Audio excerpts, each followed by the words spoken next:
Alright, this week was amazing. This is what the results are about. These are the results that we strive for every weekend. We go out there, we go through the trenches every week, and finally we hit success. There's just so much crap here, I can't even fit it at my feet. I may even have to cut several times just to even get everything on camera to show you. So this is gonna be a long one. I can feel it. Started off my day, headed to community sale at the other end of town. Ended up passing by an estate sale, and some company that the estate owner asked to run the sale. Basically, they put sticker prices on everything. They look everything up, and you really can't find any deals there usually. And I've never really found anything at an estate sale like that, so I wasn't expecting anything. I did find that they had a Play It Loud black Game Boy in the that Play It Loud case, the original big fat Game Boy basically. And they had 4 games like Tetris, Super Mario Land, F1 Race. I can't even remember. It doesn't matter. The whole thing was $65, which you can imagine my shock. The number was written on there pretty odd. I thought it might have said 15. I was like, is this 15? They're like, no, it's 65. And I was like, great, I'm about to leave this place and buy a stack of CDs. This box caught my eye. And, it has all the, no game, but it has all the inserts and even a manual for Pokemon Mystery Dungeon. And I think this is the precautionary crap that came with the original Game Boy, stuff they would include with the original Game Boy games. Anyways, no game, nothing in there except all these inserts and manuals and stuff. And yeah, basically I was like, can I have this? And the guy watching that specific room said I had to ask the lady at the desk, who was basically managing all the money going back and forth. And I said, can I have this? It doesn't have the game. And I showed her, I emptied it, just has the box and the mail. And she's like, well, I can't really give anything away for free. And she's like, you could pay me $1 for it. And I was like, $1? Now, this might be worth more than $1 if you sell it or whatever on eBay or whatever, but I'm not going to pay $1 for a box. So I was like, come on, it's a box.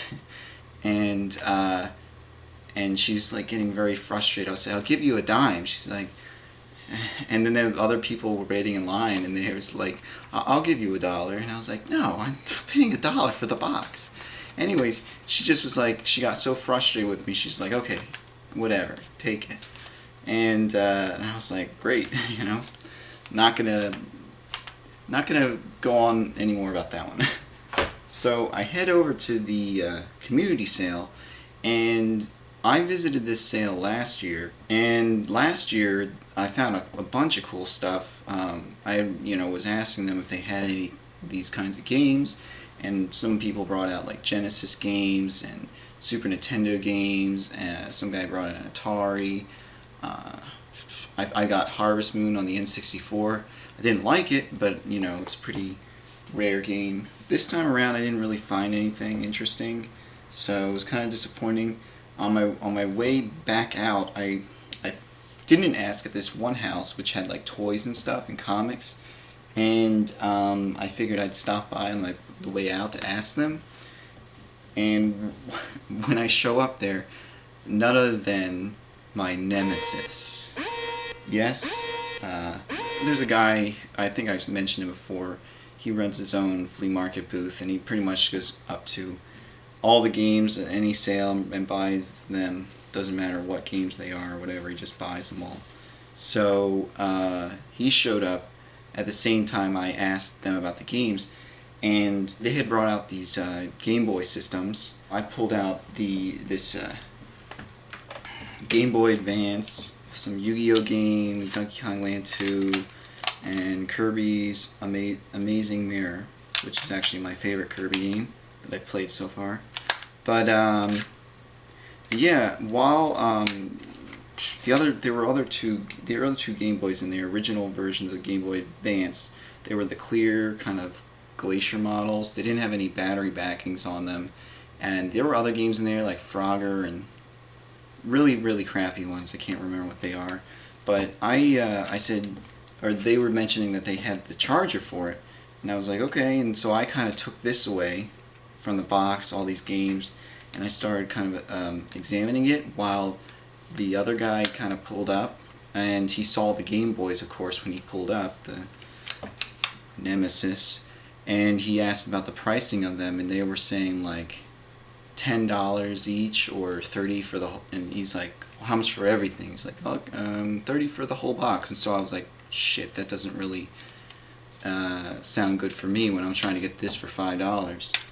And so I was kind of just playing around with this in the light, looking at it, just waiting for him to leave, because I really didn't want him hearing me ask any more questions. But the guy running the sale brought out the charger for it.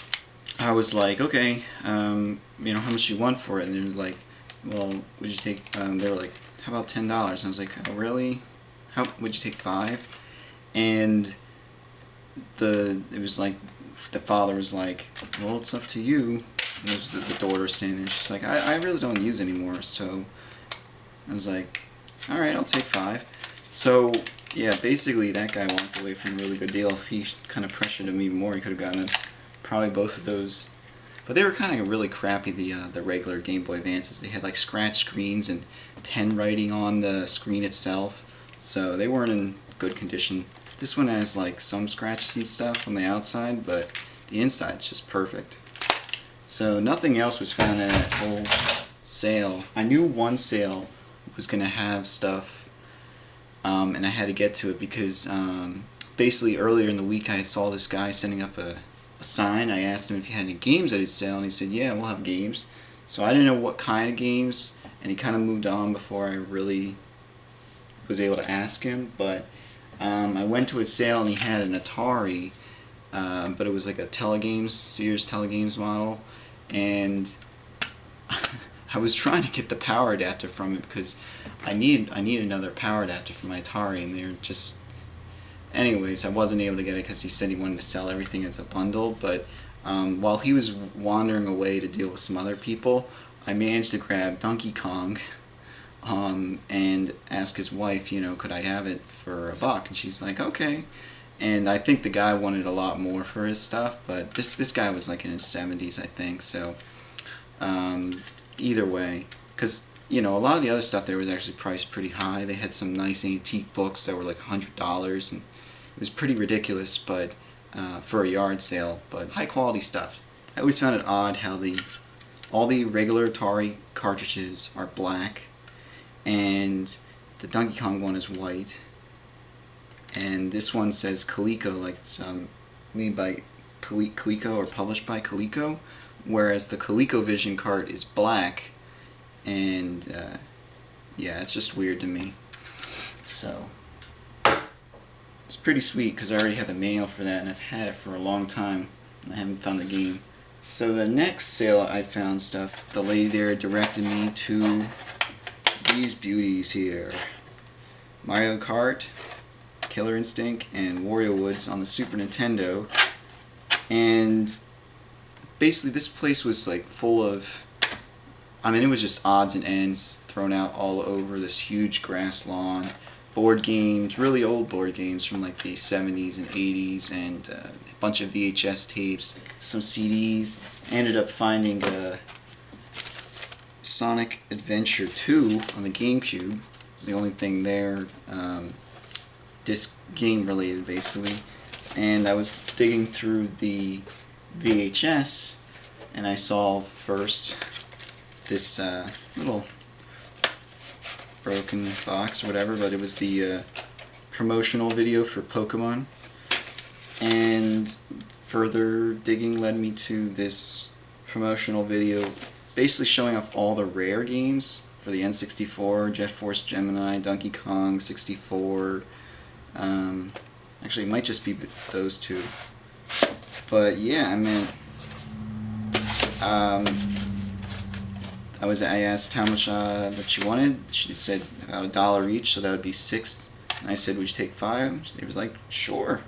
So, and what did I tell you about grabbing boxes and manuals when you see them? Do you remember a couple weeks ago I grabbed this guy? Maybe it was a month ago I grabbed this guy at it was probably a Goodwill. But yeah, let's put these two puppies together.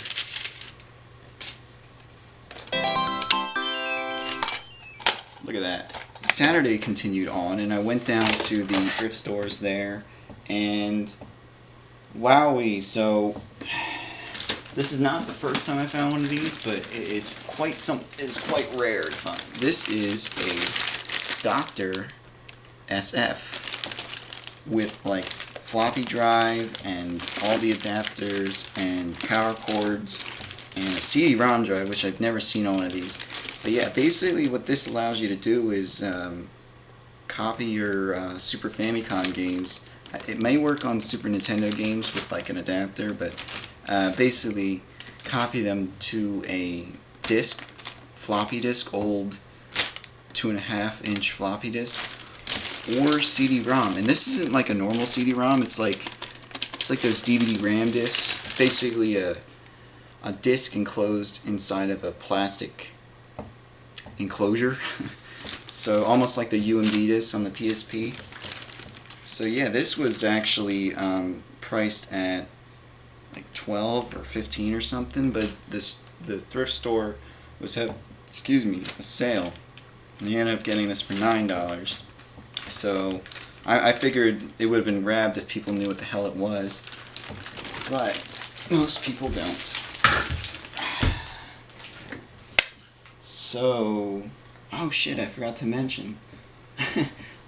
So I went to this sale in like the top of this giant hill on Saturday, and while I was there, it's kind of game related, but I don't know, it's cool when you find something that's expensive for pretty darn cheap.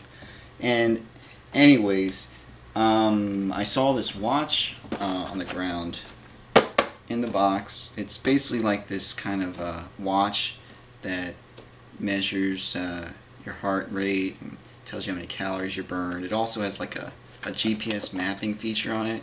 A pretty crazy watch. And I was thinking like, man, I'd love to have this watch, but I really didn't know anything about it. When I went home on Saturday, I looked at this thing, and it ended up being like $169 or something, $160, $170 used, $300 new, and I was like, holy shit, why did I leave that there? So this will come back in the story later, obviously. So anyways, I'm down in that town, and I'm passing by what I think are derelict garage sales, because normally what happens after a garage sale, people just take all the stuff that didn't sell and they give it to Goodwill, or they just throw it out in front of their lawn by the trash cans and they put up a big sign that says free. So yeah, I mean, I feel like kind of like scavenging, but I found some pretty good stuff, or I don't know, useful things, not really game related, but maybe I might use them. Glow-in-the-dark stars. A little mirror with the Hearst Castle on the back. It's a pretty cool place to visit, a little north of me. If you're ever out in California, it might deserve kaleidoscope, film, jar openers, and lens cleaning cloth. It was free. I meant, I'm not going to leave that there. Oh yes, finally, there's the stars. And finally, a Fox Pro mouse pad for a professional fox. I think we were made for each other, huh? This is my new mouse pad now. The second one I passed by, I saw a Samsung 19-inch monitor with a VGA hookup on the back. You know, I might think of this one as being kind of lame, but it was free, and I thought I could just hook this up to my video scaler, and now I have a 19-inch 4.3 monitor. So yeah, I picked it up. How would you suspect? This was 8 miles away from my house. How did I get home on a bike? That's right. I carried it by the side while steering with my left arm and braking, just taking it slow. But it's not the first time I've done something like that, but this monitor is kind of heavy, and yeah, it was, my arm was pretty much, not my arm, but my fingers were pretty much dead at the end of it. Great, batteries are low. So Sunday is where the fun really kicked in, and I'm going to try to get through this fast. It's not really fair, but yes. So first sale I went to was another kind of community sale. It was just a small little court, a couple houses, and they mentioned that they had games, like newer games, like Wii. So I go there and I find, shit, nope, not shit.